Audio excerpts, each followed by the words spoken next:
Duchenne's კუნთოვანი დისტროფიის მედიკამენტთან დაკავშირებით მინდა გაცნობოთ. დღეს წარმატებით დასრულდა მოლაპარაკებები იტალიურ კომპანია Italfarmacosთან, რომელთანაც გაფორმდა ხელშეკრულება მედიკამენტ Givinostat-ის შეძენის შესახებ. ეს მედიკამენტი განკუთვნილია Duchenne's კუნთოვანი დისტროფიის მქონე პაციენტებისთვის 6 წლის ასაკიდან გადაადგილების უნარის შენარჩუნებამდე. უნდა აღინიშნოს, რომ საქართველოს მსოფლიოში ერთ-ერთი პირველი ქვეყანა იქნება, რომელიც შეიძენს ამ მედიკამენტს და შეიტანს მას დაავადების მართვის სახელმწიფო პროგრამაში. მადლობა მინდა გადაუხადო მშობლებს, რომლებიც სახელმწიფოს დაეხმარნენ სწორი გადაწყვეტილების მიღებაში. მშობლებთან თანამშრომლობის გაგრძელება სამინისტროსთვის ძალზედ მნიშვნელოვანია Duchenne's კუნთოვანი დისტროფიის ეფექტიანად მართვის პროცესში. მადლობა მინდა გადაუხადო პრემიერ-მინისტრს პირადად მისი გადაწყვეტილებისთვის და პირადი ჩართულობისთვის, რამაც გახადა შესაძლებელი პროცესის წარმატებით წარმართვა და მისი ბოლომდე მიყვანა. ასევე მადლობას ვუხდი საგარეო საქმეთა სამინისტროს განსაკუთრებული მხარდაჭერისთვის. აქვე მადლობა მინდა გადაუხადო ჯანდაცვის სამინისტროს გუნდს, რომელიც ჩართული იყო მოლაპარაკებების პროცესში. რაც შეეხება მეორე მედიკამენტს, რომლის თაობაზეც იყო საუბარი ადრე, მინდა აღვნიშნო, რომ მოლაპარაკებები რამდენიმე მიმართულებით კვლავ გრძელდება და ვიმედოვნებთ, რომ უახლოეს მომავალში წარმატებით დასრულდება, რასთან დაკავშირებითაც საზოგადოებას ცხადია გაუზიარებთ ინფორმაციას. უახლოესი დღეების განმავლობაში საზოგადოებას მივაწვით უკვე ინფორმაციას Duchenne's კუნთოვანი დისტროფიის პროგრამის შემდგომი გაფართოების შესახებ. დიდი მადლობა ყურადღებისთვის.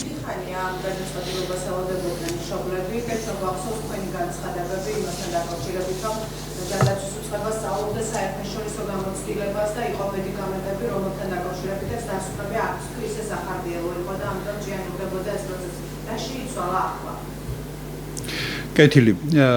საქმე იმაში გახლავთ, რომ სხვათა შორის ეს მედიკამენტი დღეს რაზედაც გქონდა საუბარი, ერთ-ერთი ის მედიკამენტია, რომელზეც დასაწყისშიც, აი როდესაც პირველად გაჩნდა საზოგადოებაში ინტერესი და საერთოდ ეს თემა, იქიდან მოყოლებული ჩვენ ვამბობდით, რომ ერთ-ერთი ყველაზე იმედისმომცემი პერსპექტიული მედიკამენტი იყო სწორედ ეს მედიკამენტი, ეს აღნიშნული გვაქვს, როდესაც დაიწყო ამაზე მთელი ეს პერიპეტიები.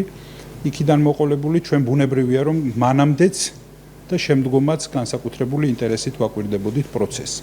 მე მინდა საზოგადოებასაც შევახსენო და თქვენც კი ამბობთ, რომ მაგალითად მაისის ბოლოს 28 მაისი იყო, არ მინდა შემეშალოს თარიღი, მაგრამ ასე მახსოვს, რომ 28 მაისი იყო, როდესაც ბრიტანეთის მარეგულირებელმა მიიღო გადაწყვეტილება და ცნო დასაშვებად Givinostat-ის გამოყენება, რომელსაც მოგეხსენებათ, რომ ევროპული სააგენტოს დასტური ჰქონდა, თუმცა კვლევები კიდევ მიმდინარე იყო. ეს საერთოდ არის პროცესი, Duchenne's-თან დაკავშირებული პროცესი, რომელშიც ძალიან სწრაფად ვითარდება პროცესები, ცვლილებებიც საკმაოდ ბევრია და ყველა განსაკუთრებული სიფრთხილით აკვირდება ამ პროცესებს. აი მაისის გადაწყვეტილება იყო ერთ-ერთი ძალიან მნიშვნელოვანი გადაწყვეტილება, რამაც მნიშვნელოვნად ხელი შეუწყო და დააჩქარა შეიძლება გადაწყვეტილებები. იქვე იყო მაგალითად იმავდროულად იყო ცოტა უფრო ადრინდელი საფრანგეთის გადაწყვეტილება, რომელმაც უარყოფითი გადაწყვეტილება მიიღო მაგალითად Givinostat-თან დაკავშირებით და იქ მაშინ მივუთით აი ხარჯის და სარგებლის ასე ვთქვა თანაფარდობაზე გაუსვა ხაზი და ეჭვი გამოთქვა ამასთან დაკავშირებით. სხვათა შორის არც თუ ისე დიდი ხნის წინ, აგერ ივლისში დანიამ მაგალითად უარი განაცხადა სათანადო მტკიცებულებების არ ქონის გამო, უარი განაცხადა და თავი შეიკავა ამ მედიკამენტის დანერგვისგან. ეს ძალიან მნიშვნელოვანი პროცესია, რა თქმა უნდა პროცესია, რომელსაც სჭირდება განსაკუთრებული სიფრთხილე, იმიტომ რომ საუბარია კი ძვირადღირებულ მედიკამენტზე, საუბარია მედიკამენტზე, რომელიც უცნობია ჯერ მეცნიერთათვის, ბევრი პრაქტიკულად ახალია, აქედან გამომდინარე აბსოლუტურად გასაგებია სიფრთხილე. მე ძალიან დიდი მადლობა მინდა აქვე გადაუხადო თვითონ იტალიურ მხარეს, რომელთანაც გქონდა მოლაპარაკებები ამ ხნის განმავლობაში, რომელთანაც გავაგრძელებთ თანამშრომლობას. ძალიან კარგი კონსტრუქციული თანამშრომლობა წარიმართა. მათ შორის ისინი ვესაუბრებით მათ იმასთან დაკავშირებით, რომ მაგალითად ყველა სიახლის შესახებ, რომელიც იქნება თანხლები ამ იმპლემენტაციის პროცესის, ბუნებრივია, რომ ჩვენ ამაზე თანამშრომლობის გაგრძელება მოგვიწევს. ძალიან სწრაფად უკვე აგვისტოშივე პრაქტიკულად გვექნება შესაძლებლობა, რომ იმპლემენტაციის პროცესის განხორციელებაზე ერთობლივად დავიწყოთ მუშაობა. ეს გულისხმობს, რა თქმა უნდა, პროტოკოლების მომზადებას, წესების მომზადებას, სათანადო კლინიკური ბაზის, მონიტორინგის, ყველა ინსტრუმენტის გამოყენებას, რომელიც აუცილებელია მედიკამენტების იმპლემენტაციისთვის. მოკლედ, აი ამ ფონზე რომ შევაჯამოთ, შეგვიძლია ვთქვათ, რომ სიფრთხილის მიუხედავად, მაინც გაბედული გადაწყვეტილებაა ეს გადაწყვეტილება. ნამდვილად მიხარია, რომ საქართველოს ერთ-ერთი პირველი ქვეყანაა, ვინც ამ ნაბიჯს გადადგამს და იქნება სამაგალითო ბევრი სხვა ქვეყნისთვის. ესეც აუცილებლად გასათვალისწინებელი ფაქტორი გახლავთ. ერთ და იგივეა მე მგონი. დიახ. დიახ.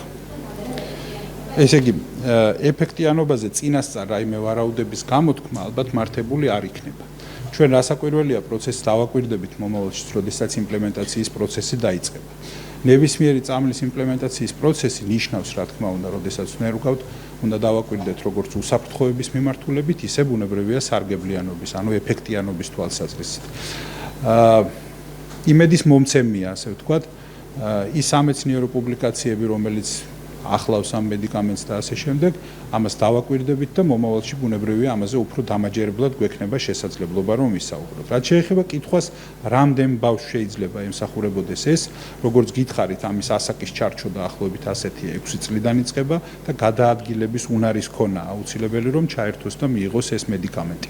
ასეთ რიცხვი რა თქმა უნდა, არ შემოიფარგლება მხოლოდ ამ ასაკით და ამ გარემოებით წრე ბენეფიციარებისა. იქ არის დამატებით გარკვეული ფაქტორები, რომელზეც გვესაუბრება თვითონ იტალიური მხარე და რომელთან დაკავშირებითაც ჩვენ მოგვიწევს კონკრეტული მათ შორის ანალიზების ჩატარება. თუმცა გამორიცხულია, რომ ეს დიდი რიცხვი იყოს ბავშვებისა, რომელთან მიმართებაში შეიძლება აი ასაკის და ამ გარემოების მიუხედავად შეიძლება ვერ ხერხდებოდეს. საორიენტაციოდ იქნება ლაპარაკი დაახლოებით 30-ის ფარგლებში, 30-35 ალბათ რიცხვი ბავშვებისა, რომელსაც შეიძლება ეს მედიკამენტი გამოადგეთ. დაახლოებით ასეთია. თუმცა კიდევ ვიმეორებ, რომ ზუსტი რიცხვის თქმა ამ წუთას არ შემიძლია, დამოკიდებულია იმ წესებზე, რასაც ერთად შეთანხმებულად გავაკეთებთ თვითონ იტალიურ მხარესთან, მშობლებთან ერთად. ამაზე რეგისტრიც მომზადებულია და ბუნებრივია, რომ ასე გაგრძელდება თანამშრომლობა.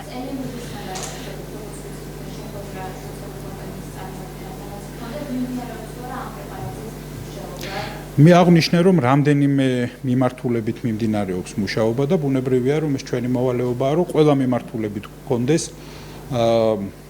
გარკვეული ინტერესი ხო გამოხატული, ბუნებრივია ვაკვირდებით პროცესებს. პერიოდულად მნიშვნელოვანი სიახლეები მოდის, მნიშვნელოვანი ინფორმაციები. პარალელურად არის კლინიკურ კვლევებზეც მიდის მუშაობა, ბევრი მოკლედ საკმაოდ დიდია, ასე ვთქვათ, ფართოა წრე.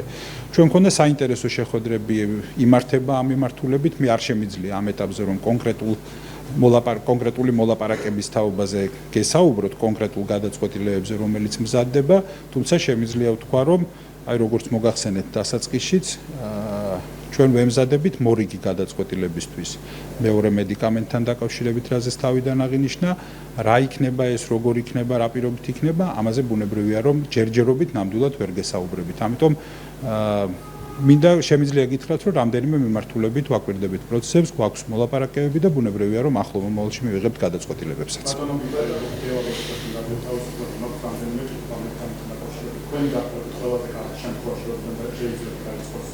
დიახ.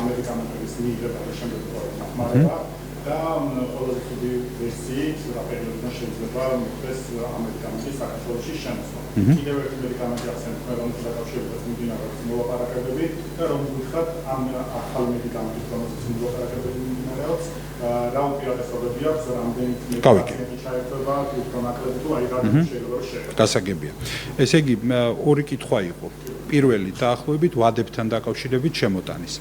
ეს ბევრ ფაქტორზეა დამოკიდებული, მაგრამ საბედნიეროდ ამისთვისაც გადავუხადე მადლობა იტალიურ მხარეს, რომ ისინი მართლაც ძალიან მოწადინებული არიან, რაც შეიძლება სწრაფად განახორციელონ ის, რაც აუცილებელია უშუალოდ მკურნალობის დაწყებისთვის.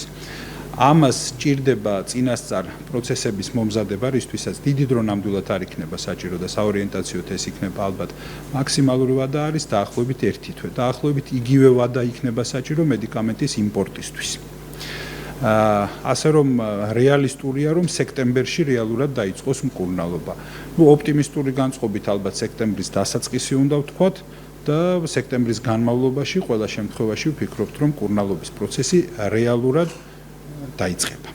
დაახლოებით ესეთია მოცემულობა ჯივინოსტატის გამოყენების დაწყებასთან დაკავშირებით. რაც შეეხება საკითხს სხვა მედიკამენტის ეფექტებთან დაკავშირებით, აქ დიდი სიმრავლეა მედიკამენტების. რამდენიმე მედიკამენტია. მოლაპარაკებებიც რამდენიმე მიმართულებით და ხაზით მიმდინარეობს და ჩვენ ვაკვირდებით ამ პროცესებს. არის სხვადასხვა ტიპის, სხვადასხვა სტატუსის მქონე, სტატუსს გულისხმობ, ვის აქვს დასტური ამ შემთხვევაში რაღაც კარტოული სერტიფიკატები და ასე შემდეგ შესაბამისი რელევანტური დაწესებულებებისგან ასეთები არის კვლევით რეჟიმში მყოფი მედიკამენტები და სხვადასხვა ფუნქციურადაც განსხვავდება. არის მაგალითად აი კორტიკოსტეროიდები, ხო, კორტიკოსტეროიდი სხვათა შორის ის წამალია, რომელიც ჯივინოსტატთან ერთად გამოსაყენებელია, რომელიც საქართველოს დღესაც აქვს, ამ დრომდე აქვს დანერგილი, ეს არის 2024 წლიდან, ეს არის ეგრეთ წოდებული დეფლაზაკორტი. დეფლაზაკორტის გარდა არსებობს სხვა კორტიკოსტეროიდი, სხვა კორტიკოსტეროიდებიც არსებობს, მაგრამ ერთ-ერთია მაგალითად, რომელზეც საუბრობდით ადრეც, ეგრეთ წოდებული ვამოროლონი, რომელთან დაკავშირებითაც ეს კორტიკოსტეროიდია თავისი არსით და დეფლაზაკორტისგან განსხვავებით ამბობენ, რომ მას აქვს გაუმჯობესებული შესაძლებლობა, ნაკლები გვერდითი მოვლენები. ასეთია დახასიათება ამ მედიკამენტის.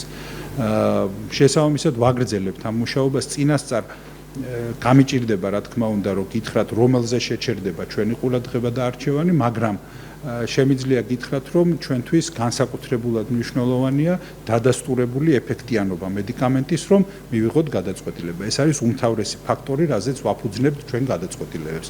რაც შეეხება მაგალითად აქ ითქვა ელევიდისთან დაკავშირებით, აი პირადად ჩემთვის 2024 წელს, როდესაც ამ თემაზე მუშაობა დაიწყო სამინისტრომ, ყველაზე საინტერესოდ ეს მედიკამენტი გამოიყურებოდა, იმიტომ რომ ეს არის მედიკამენტი, რომელსაც მათ შორის განკურნების პოტენციალი მიეწერებოდა. გამიგეთ, თუმცა კიდევ ვიმეორებ, რომ მხოლოდ ამაზე ეს დამოკიდებული არ გახლავთ, ბევრი დეტალი ზემოქმედებს გადაწყვეტილებაზე ბუნებრივია და შესაბამისად ამას ყველაფერს ჭირდება მხედველობაში მიღება. აუცილებლად სიფრთხილით, აუცილებლად ყურადღებით და აუცილებლად მთავარი ორიენტირით, რომ ეს იყოს სასარგებლო სარგებლის მომტანი რეალურად პაციენტებისთვის.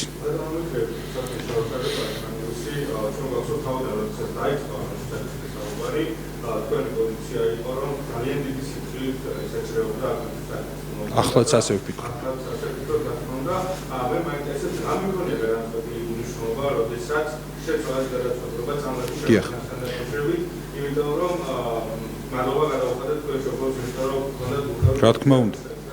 რა თქმა უნდა, მშობლებთან თანამშრომლობა საზოგადოებრივ როგორ არის, რომ ასეთ პროცესებში განსაკუთრებულად მნიშვნელოვანია აკადემიური წრის, სამედიცინო სექტორის და მშობლების ბენეფიციარების უშუალო თანამშრომლობა. სხვაგვარად ეს უბრალოდ სწორად ვერ წარიმართება. მეორე მნიშვნელოვანი ფაქტორი, რაც მინდა ვთქვა, რამ შეცვალა გადაწყვეტილება. პირველი რაც უნდა ვთქვა, რომ გადაწყვეტილება როგორც ასეთი ის რომ მაგალითად არ ვიცი, შარშან ამ დროს არ იქნა მიღებული გადაწყვეტილება, ეს არ ნიშნავს იმას, რომ ეს უარი იყო ნათქვამი. ასე ცდილობდნენ დიდი ხნის განმავლობაში ადამიანები, ცალკეული ადამიანები ამ ვითარების წარმოჩენას, მაგრამ ასე არ იყო. პირიქით ყოველთვის და მე შემიძლია შეგახსენოთ მაგალითად ინტერპელაციაზე ნათქვამი, თქვა გაკეთებული განცხადებები ამ თემის ირგვლივ. ყოველთვის ხაზგასმით ვამბობდი, რომ ჩვენ ვაკვირდებით პროცესს და როგორც კი იქ ვიქნებით მზად იმისთვის, რომ გადავდგათ ნაბიჯი, ბუნებრივია ამისთვის მზადყოფნა იმთავითვე დაფიქსირდა. ეხლა რაც შეეხება მზადყოფნაზე რა მიქონია გავლენა. აი ცოტა ხნის წინ აღვნიშნე, რომ მაგალითად მე მეჩვენება, რომ მაგალითად ძალიან მნიშვნელოვან დასაყრდენს წარმოადგენს და მტკიცებულებას წარმოადგენს, ეგრეთ წოდებული NICE ეძახიან ესეთი აბრევიატურა, ბრიტანული მარეგულირებელი გახლავთ, ავტორიტეტული დაწესებულებაა, რომელმაც გასცა იმხანად რეკომენდაცია, სხვათა შორის მათაც ძალიან ბევრი იფიქრეს. 2026 წლის 28 მაისამდე მათაც ვერ მიიღეს გადაწყვეტილება, ბევრი იფიქრეს, შეაჯამეს და ბოლოს გასცეს რეკომენდაცია. ვერ ვიტყვი, რომ ამან გავლენა არ იქონია ჩვენ გადაწყვეტილებაზე. იგივენაირად შემიძლია ვთქვა სხვა არაერთი მნიშვნელოვანი ფაქტორი, რამაც ეს განაპირობა. ჩვენ ვაკვირდებოდით ბუნებრივია და გქონდა მთელი ამ პერიოდის განმავლობაში. მანამდეც და მიმდინარე პერიოდში სულ გქონდა, რა თქმა უნდა, კონსულტაციები სამედიცინო აკადემიურ წრეებთან, პრაქტიკოს ექიმებთან, გახსოვთ, საუბრობდი მაგალითად იგივე შვეიცარიაში გამართულ შეხვედრასთან დაკავშირებით კლინიკურ სექტორთან. ესეც ძალიან მნიშვნელოვანი ინფორმაცია იყო იმხანად მიღებული ჩვენთვის და ასე შემდეგ. ყველაფერი ეს ბუნებრივია საბოლოო ჯამში ახდენდა გავლენას გადაწყვეტილებაზე და ეს გადაწყვეტილებაც ბუნებრივია მიღებული იქნა, რაცამს ამის შესაძლებლობა გაჩნდა. ძალიან დიდი იმედი მაქვს, რომ ფაქტი ის არის და მე ვფიქრობ ეს უდავოა, რომ სიფრთხილე ასეთ საქმეებში ეს არის აუცილებელი. აუცილებელი იმისთვის, რომ კარგად გვესმოდეს, რომ ძალიან ბევრი ფაქტორია, რომელიც ზემოქმედებს გადაწყვეტილებაზე, ყველაფერ ამას ჭირდება ზუსტი და სწორი აკადემიური შეფასება.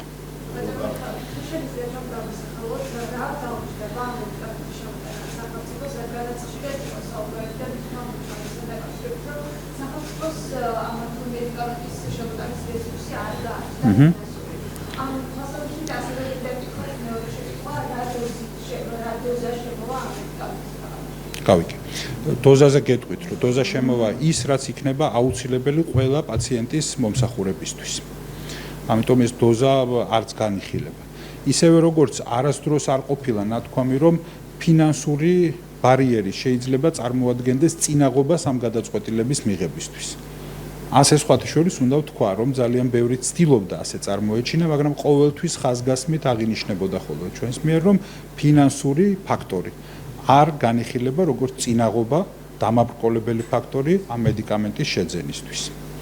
რაც შეეხება საკითხს, რამდენი დაუჯდება სახელმწიფოს, მე ამაზე არ ვარ უფლებამოსილი, რომ პასუხი გაგცეთ. ამას ითვალისწინებს მათ შორის ის სამართლებრივი ჩარჩო, რომლის მეშვეობითაც იქნა შეძენილი ეს მედიკამენტი. ამას ქვია მართული შესვლის შეთანხმება, ასეა განსაზღვრული კანონმდებლობით, რომლითაც გათვალისწინებულია ინოვაციური მედიკამენტების შეძენის შესაძლებლობა ჩვენი მოქმედი ქართული კანონმდებლობის მიხედვით, როგორც გააჩნია ბევრ სხვა სახელმწიფოს, ევროპულ სახელმწიფოებს. აი ამის მიხედვით გათვალისწინებულია კონფიდენციალობის დაცვის ვალდებულება, მათ შორის ყველა კომერციულ საკითხთან დაკავშირებით და ეს ვალდებულება აღებული გვაქვს ჩვენც. ასეთია მოთხოვნა, რომელიც აქვს მათ შორის მწარმოებელ კომპანიებს, ეს იმისთვის, როგორც ჩანს, რომ სხვადასხვა ქვეყანაში სხვაგვარი პოლიტიკა აქვს, აქედან გამომდინარე მე ამაზე უფლებამოსილი ნამდვილად არ ვარ, რომ ვისაუბრო. თუმცა ეს საზოგადოებას კარგად მოეხსენება, რომ ეს იაფი-წამალი ნამდვილად არ არის. ეს ძვირადღირებული მედიკამენტია, თუმცა კიდევ ერთხელ ვიმეორებ, რომ ეს არ განიხილება ჩვენს მიერ, არც არასდროს განიხილებოდა, როგორც წინაღობა ამ გადაწყვეტილების მიღებისთვის.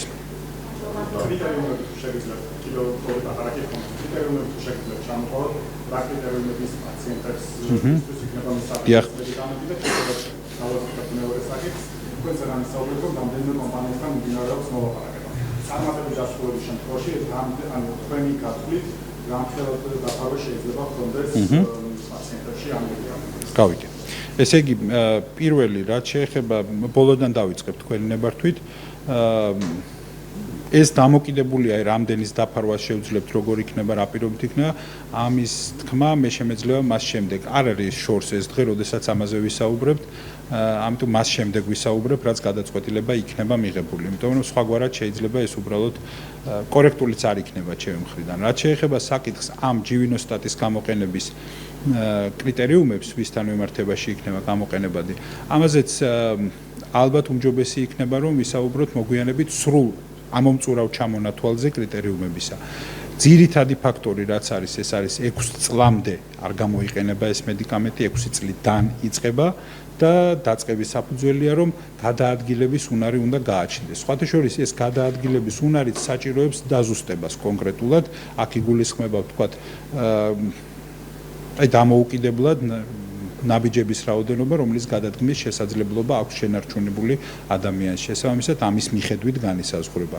კრიტერიუმი შეიძლება იყოს მაგალითად კონკრეტული ჯანმრთელობის მდგომარეობის გარკვეული მახასიათებლები. იქ არის საუბარი მაგალითად თრომბოციტების კონკრეტული დონე უნდა იყოს იმისთვის, რომ ჩაითვალოს დამაკმაყოფილებლად და ასე შემდეგ. კიდევ ერთხელ ვიმეორებ, რომ აი ამ ასაკობრივი ჯგუფისთვის უდიდეს უმრავლესობას, თუ არა 100%-ს, ყველასთვის იქნება ხელმისაწვდომი ეს მედიკამენტი. ვისთვისაც არ, იქაც ბუნებრივია, რომ არსებობს შესაძლებლობა, რომ კონდიციები იყოს მოყვანილი იმისთვის, რომ რეალურად ჩაერთოს შემდეგ ამ პროგრამაში. ეს ყველაფერი აი წამლის იმპლემენტაციის პროცესზე რო გესაუბრეთ და იტალიელების მზადყოფნაზე, რომ ისინი ჩამოვიდნენ მათ შორის და ერთად მომზადდეს ეს პროგრამა, რომ გამართულად ფუნქციონირებდეს, სწორედ ამ პროცესში ეს ყველაფერი განისაზღვრება და ამას ბუნებრივია დეტალურად შეიტყობს ყველა დაინტერესებული მხარეც და ფართო საზოგადოებაც. კარგი, როგორ არის?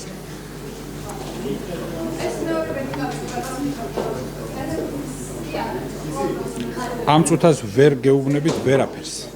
არ მაქვს ამის უფლება, ვერ გეტყვით. ძალიან სწრაფად ეს შეიძლება იყოს აი შემდეგი კვირაც, შეიძლება ეს იყოს დაახლოებით 10 დღიანი პერიოდი, ზუსტად ვერ გეტყვით. მშობლებთან რასაკვირველია, მათ იციან, რომ ეს პრაქტიკულად ბოლოში იყო გასული და ვღებულობდით ამ გადაწყვეტილებას. აი ხელმოწერის ამბავი არ გვიცნობებია, მაგრამ მათ იცოდნენ, რომ დღეს ეწერებოდა ხელი, ნამდვილად იციან.